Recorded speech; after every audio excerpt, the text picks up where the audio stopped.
Paraf sakti suami bupati di kasus jual beli jabatan kepala desa di Probolinggo.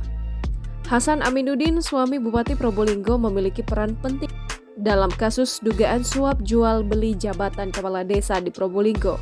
Hal tersebut diungkapkan Wakil Ketua KPK Alexander Marwata. Ia mengatakan para calon kepala desa di daerah Probolinggo wajib mengantongi paraf atau tanda tangan Hasan Aminuddin sebagai tiket untuk memuluskan jabatannya. Tanda tangan Hasan, kata Alex, sebagai representasi dari istrinya, Puput Tantrianasari selaku Bupati Probolinggo. Harga tiket yang dipatok untuk menjadi kepala desa di Probolinggo yakni 20 juta rupiah. Tak hanya itu, para calon kepala desa juga diminta untuk memberikan upeti penyewaan tanah kas desa dengan tarif 5 juta rupiah per hektar. Harga yang dipatok untuk menjadi kepala desa tersebut diduga berasal dari Hasan Aminuddin melalui para camat.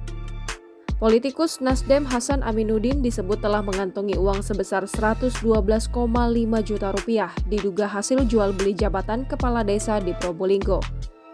Uang itu diduga akan dinikmati bersama istrinya, Puput Tantrianasari. KPK kemudian menetapkan Hasan Aminuddin dan Puput Tantrianasari sebagai tersangka kasus dugaan suap terkait jual beli jabatan kepala desa di Probolinggo. Selain itu, KPK juga menetapkan 20 orang lainnya yang mayoritas para calon kepala desa sebagai tersangka. Alex menjelaskan dalam konstruksi perkara, awal mulanya pada 27 Desember 2021 akan dilakukan pemilihan kepala desa serentak tahap 2 di wilayah Kabupaten Probolinggo.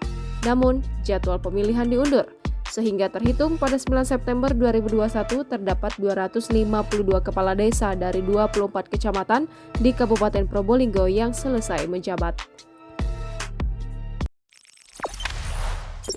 Jangan lupa subscribe, share, komen, dan like ya!